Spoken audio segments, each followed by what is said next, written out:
Karena pergerakan kita sehebat apapun, kalau kita tidak ngaji, kita tidak memiliki ilmu, maka gerakan kita akan mudah ditumbangkan oleh orang-orang yang memang mereka bergerak menggunakan ilmu. Jenengan rasakan pengajian ning desa karo ning kota, Pak. Itu beda adoh modele. Ning kota iki ngaji kok luwih setengah jam. Niku wis makruh hukumnya. Alasannya apa coba? PKPNU itu materine ndadekno wong kudu ngamuk tok.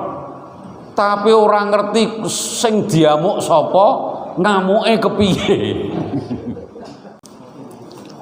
Hadaratil afadil, para kiai, para alim yang sangat kita hormati, Ketua MWJNU Kecamatan Mijen Bapak Dr. Kiai Haji Ahmad Sujai MAG, hadir juga di sini pengurus wilayah Nahdlatul Ulama Bapak Yasir Alimi,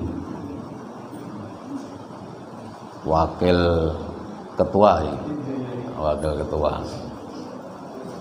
seluruh pimpinan Ansor, Banser, Kecamatan Mijen dan juga Ranting Jatisari, ya, yang berbahagia, ibu-ibu, bapak-bapak, hadirin rahimakumullah. Alhamdulillah wa syukrulillah, pada malam hari ini saya bisa sowan di hadapan Bapak Ibu sekalian, para sahabat-sahabat Ansor dan juga Banser. Tentu saja tidak ada kata yang paling indah kecuali kita senantiasa memanjatkan puji dan syukur kehadirat Allah Subhanahu wa taala atas karunia, taufik serta hidayahnya. Malam hari ini kita bisa berjumpa di Masjid Al-Ikhlas. Saya malah bingung ini karena datang niatnya mau ngerokok dulu. Burung ngerokok wis ngukon munggah iki.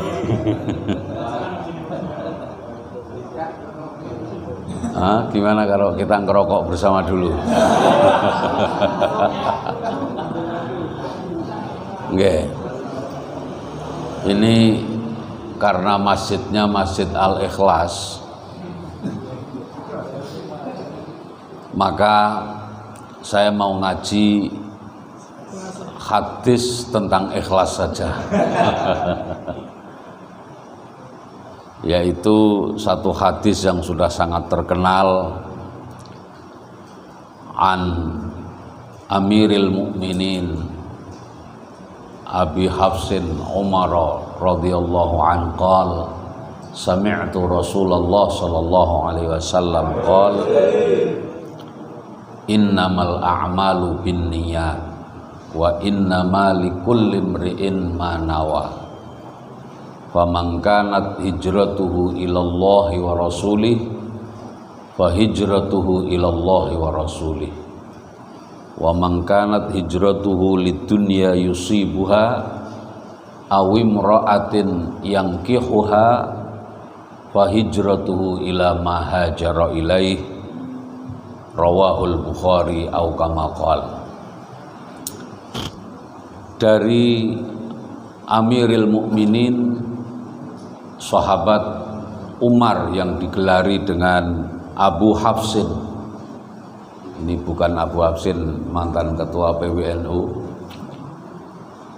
Beliau berkata, saya pernah mendengar Rasulullah sallallahu alaihi wasallam bersabda, innamal a'malu binniyat.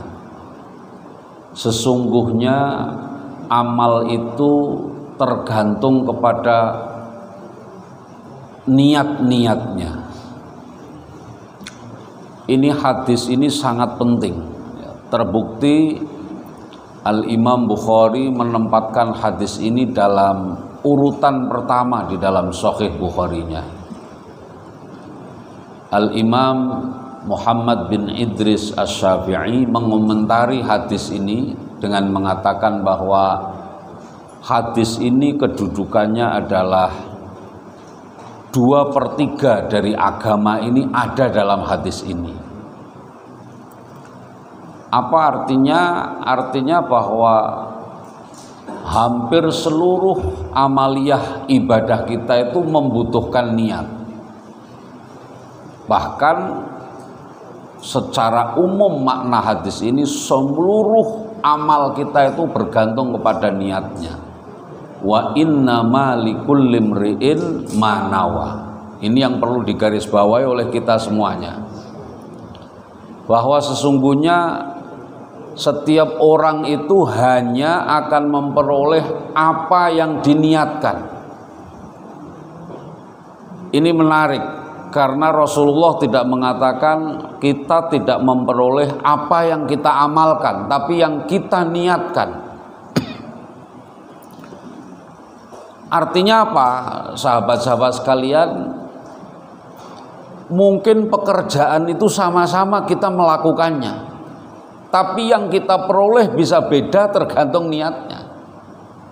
Lu sama-sama hadir di majelis pengajian ini, karena niat kita itu beda-beda, yang kita peroleh beda-beda. Ono mungkin banser sing teko rene iki mergo lagi diseneni bojone. Dadi rene iki rada kepeksa. Timbang ning omah judeg wis tak teko rene wae udut-udut karo kanca-kanca. Ya entuke udut tok niku.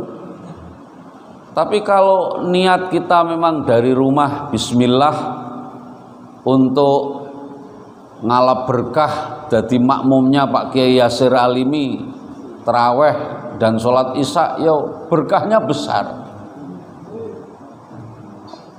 Nah, niate mong tak delok kayak jare Arja Imron iki cahe kaya apa sih saya. Ya weruhe mong niki tok mawon. Wedange ora teko-teko. Jadi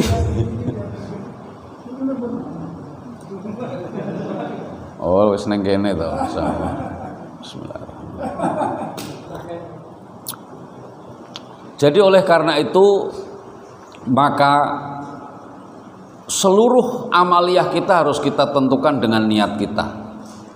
Kita sama-sama panjenengan sama-sama aktif di NU, aktif di Ansor, aktif di Banser. Apa yang kita peroleh juga tergantung niat kita. Nganggo jaket Banser gagahe rak karuan, niate mung sekedar gagah-gagahan ya untuk gagahe tok niku. Tapi kalau niat kita niat khidmah kepada para ulama, khidmah kepada Nahdlatul Ulama, insya Allah kita akan mendapatkan keberkahannya NU, paling tidak dianggap sebagai santrinya Mbah Hashim yang didoakan mudah-mudahan anak keturunan kita menjadi anak-anak yang soleh dan solehah. Amin Allahumma amin. Nah, oleh karena itu maka dalam seluruh aspek kehidupan kita yang paling penting adalah kita tata niat kita. Maka hadis ini dulu berkaitan dengan peristiwa seorang laki-laki yang hijrah. Sehingga ketika Rasulullah mengatakan faman kanat hijratuhu ilallahi wa rasulih fa hijratuhu ilallahi wa rasulih wa man kanat hijratuhu lidunya yusibuha aw limra'atin yankihuha. Kenapa kok disebut aw limra'atin yankihuha? Karena dulu ada juga sama-sama hijrah ke Mekah, ke Madinah, sama-sama menempuh perjalanan beratus-ratus kilo, tetapi yang satu adalah niat karena Allah dan Rasulnya, karena memperjuangkan agama. Yang satunya hanya ke Madinah, hanya ingin mengejar cewek idamannya. yang akan dinikahi, maka fahijratuhu ila ma hajara ilaih. Ini saya kira sebuah peringatan kepada kita semuanya, yang mana kita harus menata kembali aktivitas kita, amaliyah kita tata dengan niat yang ikhlas karena Allah Subhanahu wa ta'ala. Nah, sahabat-sahabat yang saya hormati,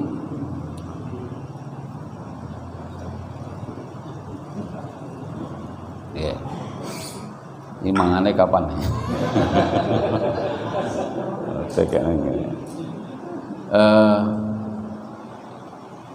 Sahabat-sahabat yang saya hormati, oleh karena itu sekali lagi mari kita bersama-sama menjaga niatan kita di dalam seluruh aktivitas amal kita. Ya. Nah, ini hadis yang pertama yang ingin saya mengingatkan kepada diri kita masing-masing. Yang kedua, saya mengutip dawuhnya sahabat Nabi yang bernama Salman Al-Farisi. Beliau mengingatkan kita tentang pentingnya satu generasi dengan generasi ini harus nyambung. Ya. Salman Al-Farisi mengatakan begini, la yazalun nasu fi khairin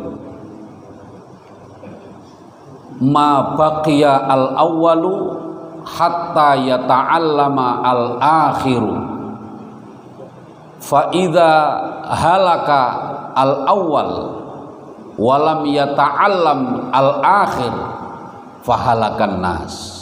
Ini penting saya kira untuk kita semuanya, generasi muda NU.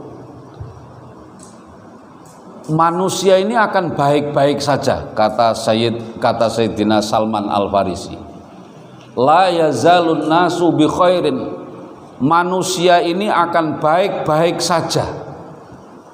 Kapan? Ma baqiyal awwalu hatta yata'allamal akhiru. Selagi generasi yang tua masih ada dan generasi yang muda belajar kepada generasi yang tua. Tapi kalau sudah generasi tuanya itu habis, lalu kemudian generasi mudanya belum belajar kepada generasi yang sebelumnya, fahalakan nas, maka alamat generasi manusia ini akan binasa. Ini artinya apa, para sahabat sekalian? Sahabat Salman Al-Farisi memberi peringatan kepada kita, wahai para generasi muda NU, sahabat-sahabat Ansor, sahabat-sahabat Banser, kita boleh beraktivitas, berorganisasi semaksimal mungkin. Kita menjadi aktivis Ansor, menjadi aktivis Banser, menjadi aktivis NU, tapi ciri khas NU itu harus ada ngaji. Ini yang penting. Karena pergerakan kita sehebat apapun, kalau kita tidak ngaji, kita tidak memiliki ilmu, maka gerakan kita akan mudah ditumbangkan oleh orang-orang yang memang mereka bergerak menggunakan ilmu. Jadi kalau misalkan Banser ini ngaji, ini khusus Ramadan apa setelah Ramadan nggak ngaji lagi? Kalau ada tradisi ngaji, ini saya kira penting. Ngaji tentang apa, nanti Pak Yasir Alimi diminta mengajar kitab tentang aswaja misalkan, satu kitab kita kaji untuk terus-menerus membekali diri kita. Kalau generasi muda NU ini mau ngaji kepada generasi yang lebih dulu, maka NU akan baik-baik saja. Tapi kalau generasi muda NU kok sudah tidak mau ngaji kepada generasi yang lebih tua, maka NU tidak akan baik-baik saja. Ini perlu dicatat. Tidak hanya dicatat ya, tapi diamalkan. Ya. Ini penting karena apa? Karena sahabat-sahabat sekalian, pergerakan di luar kita itu yang namanya taklim itu adalah menjadi ruh pergerakan mereka. Maka kalau NU ini pergerakannya ya tahlil oke, sholawat oke, kegiatan-kegiatan seremonial oke, tapi ngaji dalam pengertian untuk menggembleng keilmuan kita generasi muda itu mutlak dibutuhkan. Apalagi kita ini berada, Mijen ini kota atau kampung ini termasuknya kita ini? Kita termasuk Islam perkotaan apa pedesaan ini? Ya? Kota apa desa iki? Tapi nek ndelok prejengane desa iki. Enggak, maksud saya begini. Kita ini kota, harus berbangga. Kita ini di kota. Saya tertarik dengan kemarin, meskipun tidak mendukung dia sebagai calon presiden, tapi data-data yang dikemukakan oleh orang ini, saya mendengar pidatonya Pak Anies Baswedan ketika ceramah di UGM ya. Itu menarik. Data menunjukkan, Bapak Ibu sekalian, sahabat-sahabat sekalian, bahwa dari sisi sosiologi, penduduk atau warga negara Indonesia ini perkembangannya dari zaman ke zaman, orang itu cenderungnya akan semakin banyak yang tinggal di perkotaan daripada pedesaan. Sekarang saja angka penduduk Indonesia yang tinggal di perkotaan itu sudah antara 60 sampai 70% katanya. Artinya kita harus mengantisipasi ini. Karena selama ini kan NU ini diidentifikasir oleh orang-orang sebagai Islam yang tradisional, yang Islam yang lebih cocok dengan masyarakat desa. Bagaimana nanti kalau masyarakat kita sudah bertransformasi dari masyarakat desa menjadi masyarakat kota? Atau apa istilahnya itu, istilah kerennya masyarakat kota itu urban society, atau masyarakat urban bahasa kita itu. Loh, masyarakat perkotaan itu nanti ciri-ciri masyarakat perkotaan semakin modern itu apa? Masyarakat modern itu semakin individualis. Ini tantangan bagi kita yang suka berjamaah, yang suka kumpul-kumpul. Ya kan? Orang semakin modern, semakin individualis. Semakin individualis artinya kalau diajak untuk ngumpul begini ini sudah agak repot. Jenengan rasakan pengajian ning desa karo ning kota, Pak. Itu beda adoh modele. Ning kota iki ngaji kok luwih setengah jam. Niku wis makruh hukume. Soale wong niku wis punya kesibukan masing-masing. Nggih Pak Jai nggih. Ngaji kok kelewat setengah jam hukume makruh. Neneng desa mungkin isik sunnah muakkadah. Okay. Tapi wis ning kota. Ini secara sosial saja kita lihat. Artinya sahabat-sahabat, tantangan kita ke depan luar biasa. Lah kalau masyarakat kota yang modern itu kemudian menjadi masyarakat yang individualis, bagaimana organisasi kita yang sifatnya adalah sifatnya paguyuban, atau istilah sosiologinya apa itu paguyuban itu Pak Yasir?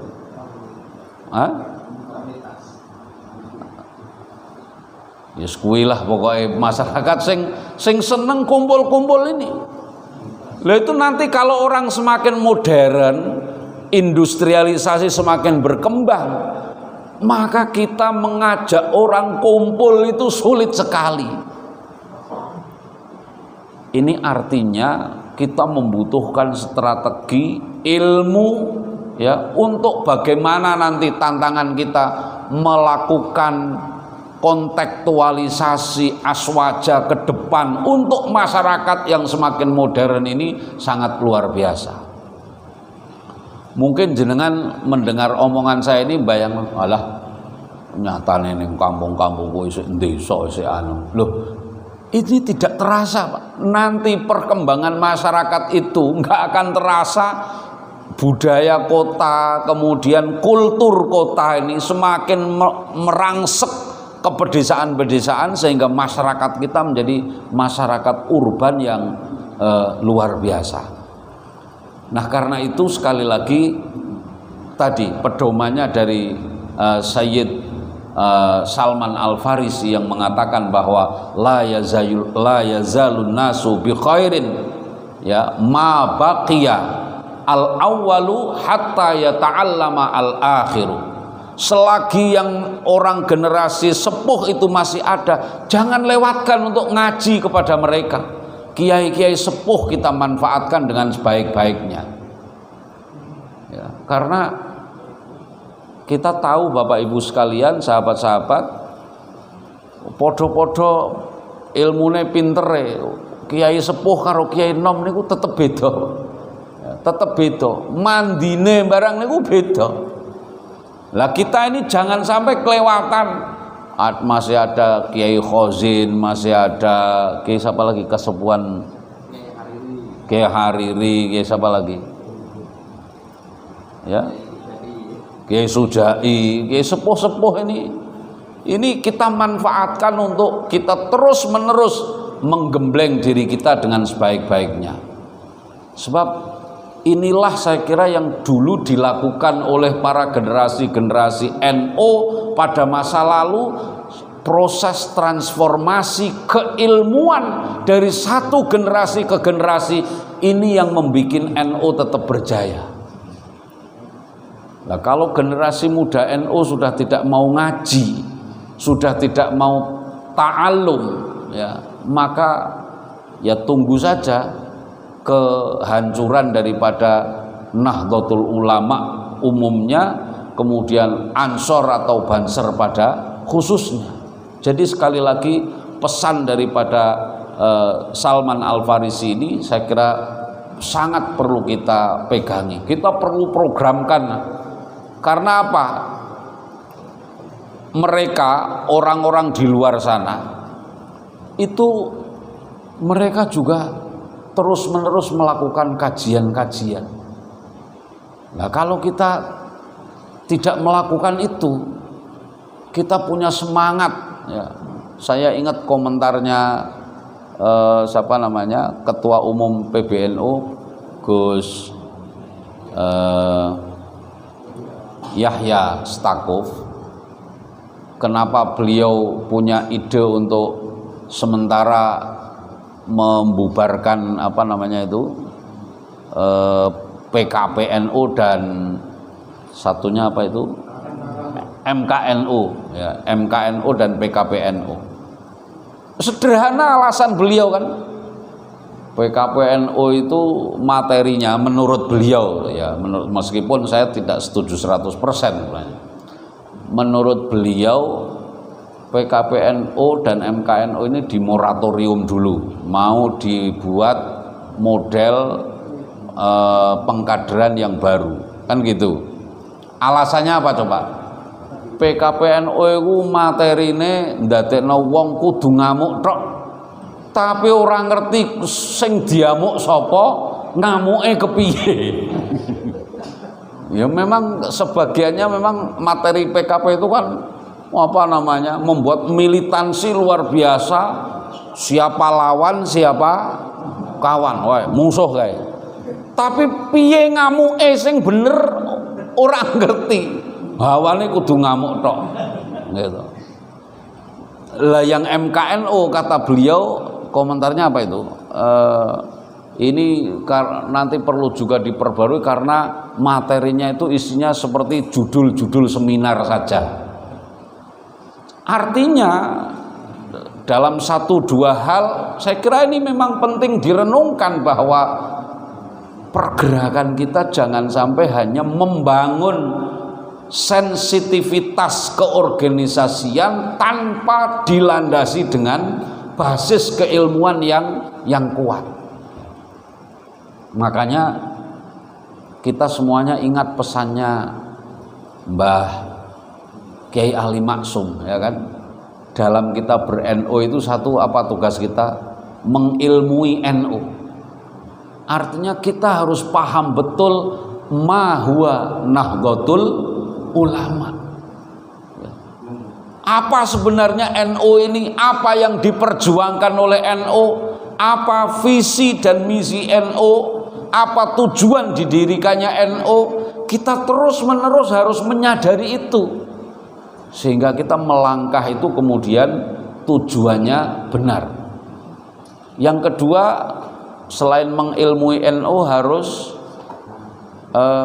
kita harus sabar dalam ber-NU. Nah, ini penting, sabar dalam ber-NU karena apa? Kunci agar kita bisa menghadapi tantangan-tantangan NU ke depan, kita harus sabar. Lah sabar itu tentu harus kita landasi juga dengan yang pertama tadi, mengilmui Nahdlatul Ulama. Itu saya kira hal yang penting. Lalu yang ketiga kata beliau mengilmui NU, sabar dalam ber-NU. Satunya lagi apa Pak Jai itu? Kita harus berjihad untuk NU, ya. Memperjuangkan Nahdlatul Ulama. Semua kita ini apapun basis kita, baik basis IPNU, IPPNU, Ansor, Banser, Muslimat, Fatayat, semuanya harus dalam rangka memperjuangkan Nahdlatul Ulama. Nah, yang keempat apa itu? Mengilmui NU, sabar dalam NU, berjihad untuk NU. Yang keempat apa ya? Saya kok lupa itu. Ikhlas dalam ber-NU ya. Wah, ini tambahan sampan kita ini. Iya, ikhlas dalam ber-NU itu penting. Ya. Wah, sampan memberi ilham kepada saya. Luar biasa. Ini kalau bukan adiknya mantan ketua PWNU nggak bisa ngomong begitu. Jadi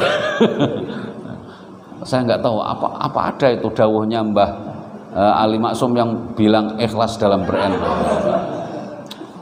Ya, tapi secara umum saya setuju lah dengan usulannya itu. Kita penting itu ikhlas dalam ber-NU itu tadi.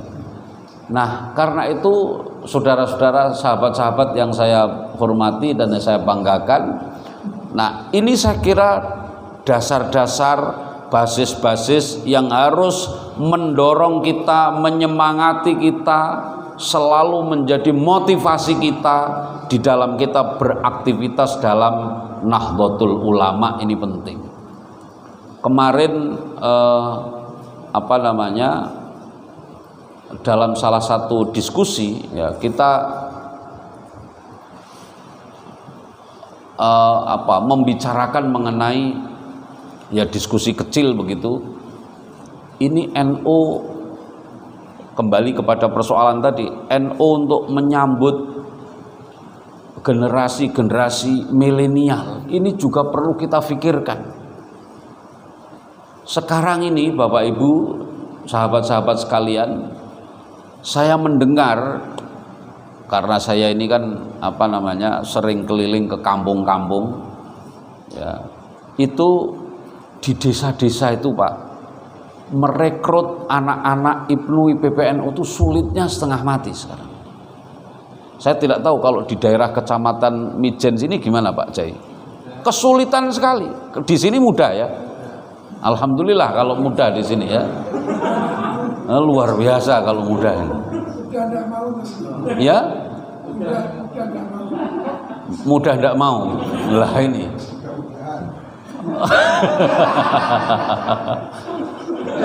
Sulit sekali. Kenapa, Pak?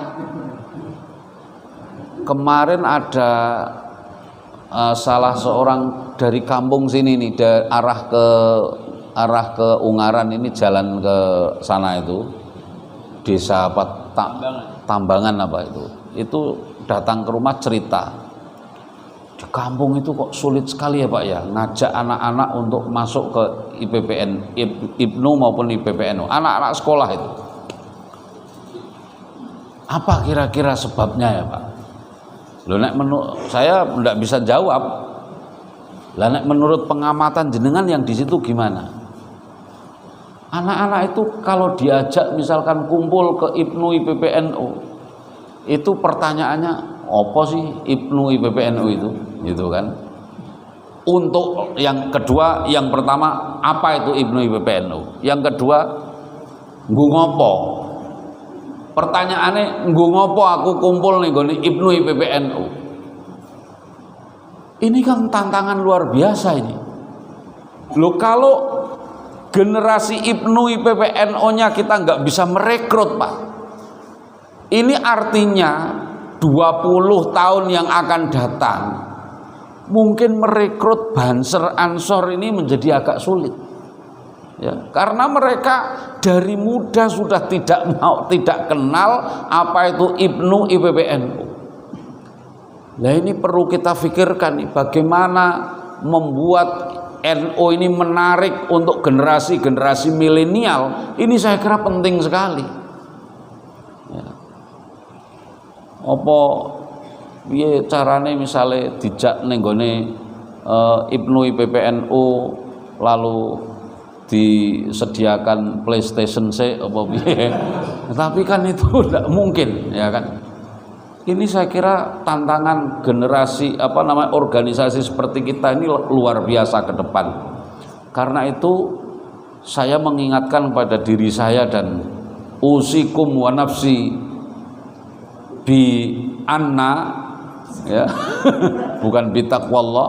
Saya menasihati diri saya dan kepada panjenengan semuanya, kita jangan terlalu sering kembali mengungkapkan bahwa kita ini organisasi terbesar di dunia, bahkan sampai di akhirat, ya kan?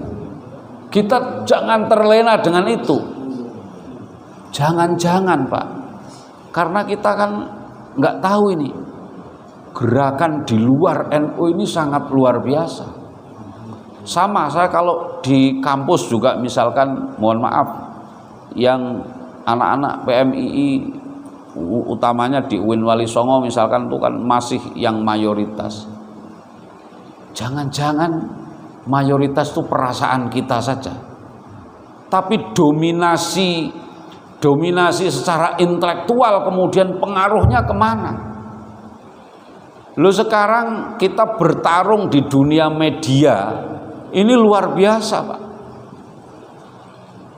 Kalau kita melihat YouTube misalkan, YouTube-nya orang-orang non-NU dengan NU itu pemirsanya lebih banyak YouTube-nya orang-orang non-NU. Maknanya kalau mereka itu banyak melihat mereka, kalau generasi muda itu lebih banyak melihat mereka, maka artinya ini setidaknya pengaruh sedikit demi sedikit akan menggerus dari semangat generasi muda untuk ber-NU.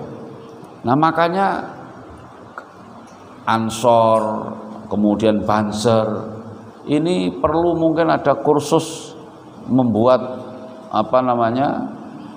blog atau membuat vlog atau membuat konten-konten yang menarik untuk generasi muda. Saya enggak tahu caranya bagaimana itu, agar kemudian generasi muda itu menjadi tertarik untuk melihat apa yang ditayangkan oleh kiai-kiai NU. Sebenarnya sudah banyak di YouTube ya, kiai-kiai sepuh ngaji. Cuma memang lagi-lagi kalau ngaji itu, Mbah Kiai Halwani ngaji di Facebook, ya kan, di YouTube, Mbah Kiai, banyak kiai-kiai sepuh. Cuma memang ilmunya sebenarnya bagus ya. Cuma karena kemasan kita itu ngaji maca niki Wasiatul Mustafa, diwaca utawi iki iku, itu generasi muda itu kan nggak ngerti, ya kan? Nah ini saya kira problem-problem ini saya ngaji untuk menyampaikan problem-problem saja biar nanti nggak bisa tidur, ya kan? Mudah-mudahan bisa menjadi bahan renungan. Menjadi bahan renungan kita semua untuk bagaimana kemudian, karena ini yang ngaji adalah ansor dan banser, untuk bagaimana merenungkan ke depan ini kita mau apa ini, ya kan? Apa yang perlu kita lakukan untuk melakukan rekrutmen generasi-generasi muda, mengaktualisasikan aswaja untuk masyarakat perkotaan, ya ini penting. Jenengan tentu orang-orang Mijen ini, saya kira kalau orang asli Mijen mesti mengetahui perkembangan di sini. Dulu ketika belum banyak perumahan, dengan setelah mulai banyak perumahan, itu apa istilahnya itu? Kondisi masyarakat, kerekatan sosial itu dirasakan ada perubahan apa tidak itu? Ya. Banyak saya kira. Hadirnya perumahan-perumahan itu tentu menghadirkan masyarakat-masyarakat Islam urban, masyarakat-masyarakat Islam perkotaan yang juga mungkin sulit diajak untuk ber-NU, karena mungkin mereka tadinya juga sebenarnya NU, tapi karena di kota lalu malu ber-NU, lalu kemudian ikut model Islam yang ala Islam yang kota itu tadi. Nah, karena itu sekali lagi ke depan, ya, ini menurut para ilmuwan, ke depan masyarakat ini akan didominasi masyarakat perkotaan. Masyarakat perkotaan itu ciri-cirinya salah satunya adalah lebih individualis daripada masyarakat pedesaan. Yang kedua, kalau masyarakat itu individualis, akibatnya apa? Akibatnya adalah ancaman terhadap tradisi-tradisi NU yang memang suka kumpul-kumpul itu. Nanti Pak, tahlilan niku wong arep do njaluke Zoom ae Zoom. Lho nggih Pak, aja meneh kok ning di kampus tuh sekarang udah mulai normal, karena mereka sudah enak pakai Zoom. Kuliah itu mau offline itu pada mahasiswa itu, Pak, anu aja lah, online aja lah Pak, ya kan? Engko saya membayangkan Pak, suatu saat wong NU diundang tahlil itu terus do usul, enake online wae Pak. Tahlil nek online ku nduk kamar iso kene karo layeh-layeh Pak. Bayangkan itu. Ya kan? Berkate transfer Pak njaluk. Lho kok kabeh wong duwe barcode. Kok berkate kene wae Pak, mentahan. Lho ini mungkin kita masih membayangkan ini sesuatu yang mustahil, tapi boleh jadi 10-20 tahun yang akan datang kita nggak tahu Pak. Awak dhewe wis tua-tua iku jan nom-nom lho tahlilan karo ngadep HP kabeh. Sing mimpin ning kene memang sing tahlil wong sak Mijen, tapi yo ngabar khasiate ora ono. Masya Allah. Lah itu ini perlu kita bayangkan Pak. Lho nek tahlilan njaluk online, istighosah sing marai dahsyat istighosah wong kumpul ndonga bareng kan keren. Lah iki istighosah sak Semarang online. Jadi sing mimpin kiyaine ning kono Mijen kon Kiai Khozin dhewean. Pesertane nduk ndi-ndi. Ya usah membayangkan suatu saat mungkin akan terjadi ono tahlil online dan kemudian istighosah online Pak. Karena apa orang lah aku jam kuwi sik perjalanan Pak. Mungkin nanti suatu saat perjalanan dari kota Semarang ke Mijen itu kalau pulang jam 5 iso kaya Jakarta, dari Jakarta ke Depok perjalanan bisa 2 jam 3 jam saking macete Semarang. Akhirnya tahlil kabeh online. Napa malih? Sekarang fenomena itu sudah di depan kita. Nah ini saya kira yang antisipasi yang perlu kita pikirkan di masa depan untuk generasi muda Nahdlatul Ulama. Entoh demikian. Kita yang perlu kita pikirkan itu tentu bukan merubah ajarannya NU, tapi yang penting adalah bagaimana yang kita rubah adalah casingnya saja. Tapi substansi ajaran NU tidak boleh berubah. Casingnya yang maksudnya kita pikirkan berubah itu adalah casing bagaimana mengemas aswaja dengan baik, mengemas cara berorganisasi dengan baik. Ini saya kira ke depan menjadi sesuatu yang sangat penting sekali untuk kita lakukan. Nah, salah satu caranya yaitu tadi kita memang harus terus-menerus ngaji. Ngaji bukan hanya ngaji dalam pengertian kitab-kitab kuning ini, yang ngaji apa saja. Perkembangan teknologi kita perlu ngaji kepada generasi NU yang pintar dalam bidang teknologi. Untuk apa? Melawan orang-orang yang juga memanfaatkan teknologi, dan demikian seterusnya. Nah, sahabat-sahabat yang saya hormati, saya kira itu sajalah sebagai pemantik ya. Mungkin kalau nanti kita perlu kita dialog ini, mumpung ada Pak Syekh Yasir Alimi, ada Pak Pak Kiai Sujai ya, untuk kita kemudian bertukar wawasan sambil udut bersama ya, itu yang penting. Saya kira sementara itu, dan terima kasih atas segala perhatian. Mohon maaf atas segala kekurangan. Assalamualaikum warahmatullahi wabarakatuh.